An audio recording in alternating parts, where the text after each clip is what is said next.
Сіздің үйде қандай шөптер бар? Сәлеметсіздер ме менің құрметті достарым, көрермендерім. Осы шығарған видеома лайк басып, комментарий жазыңыздар. Сонымен бірге подписаться батырмасын басып, көрермендер қатарында болсаңыздар, менің әрбір шығарған видеомды ең алғашқы болып сіз көресіз.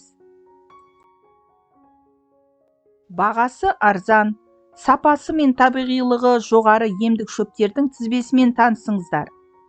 Емдік шөптердің арасында да өзгелерінен ерекшеленіп тұратындары да бар. Олардың бірі ежелден ем ретінде қолданылса, екіншісі емі жоқ дертке дауа болып дараланған. Фитотерапевт мамандар емдік шөптердің арасынан 6 түрлісін таңдап алып, әрбір үйдің дәріханалық қобдишасынан табылуына кеңес береді. Өйткені аталған бұл шөптерді әлем мамандары мойындап, бүгінде кеңінен қолданып жүргені дәлелденген. Түймедақ ромашка. Апигенинге бай.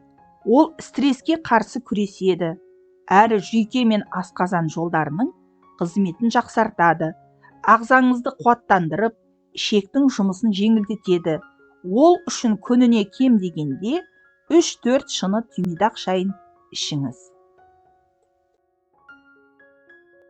Емдік шайды дайындау үшін термосқа 2 ас қасық ұнтақталған түймедақты саласыз, үстіне 1 литр қайнаған су құйып, қақпағын мықтап жабыңыз. Шамамен 10-15 минуттан соң тұнбаны сүзіп алып, жылы күйінде қабылдаңыз. Ескерту: түймедақ шайын аллергияға бейім жандарға ішуге болмайды. Шүйгін шөп, валериана. Ұйқысыздық ауруынан айықтыратын бірден-бір емдік өсімдік. Оның құрамында ұйықтататын қоспалар болады. Егер түнгі ұйқыңыз бұзылып, таңға дейін көз ілмей шықсаңыз, онда күнде жатардың алдында 1 стакан қайнатылған суға 2-3 тамшы шүйгін шөп сұйықтығын тамызып, буымен тыныс алыңыз. Сосын төсегіңізге жақсылап жатып, тәтті ұйқы құшағына еніңіз. Ал егер қалқанша без, жүйке, сіңірдің тартылуы, жүрек аурулары сыр беріп жүрсе, шүйгін шөп қосылған шай ішуді әдетке айналдырыңыз. Шайды дайындау үшін 1 шай қасық ұсақталған шүйгін шөпті 200 мл қайнаған суға салып демдейсіз. Шамамен 4 сағаттан соң шайды сүзіп алып ішіңіз. Жалбыз, мята. Жалбыздың құрамындағы ментол асқазан жолдары мен ұйқы безін емдейді, әрі жөтелді жұмсартып, қақырықтың сыртқа шығуына ықпал етеді. Мұндай жеңілдікке ие болу үшін күніне 3-4 рет жалбыз шайын ішіңіз. Жалбыз шайы тұмауды, вирусты, суықты, тамақ ауруларын емдеуге де таптырмайтын сусын. Шайқурай, зверобой. Күйзелістен құтқаратын емдік шөп. Сонымен қатар асқазанның қышқылы көбейген кезде де шайқурай шайын ішу ұсынылады. Сонымен қатар суықты емдейді, қанды тоқтатады, иммунитетті нығайтады, ағзаны қуаттандырады, әрі жаныңызды тыныштандырады. Шайқурай шайын дайындау да әдеттегідей жасалады. 1 литрлік термосқа 2 шай қасық шөпті салып, үстіне қайнаған су құясыз. 20-30 минуттай демделген соң сүзіп алып, ем ретінде қолданасыз. Тамыр дәрі, женьшень. Халық арасында екінші аты бар оның адам тамыр.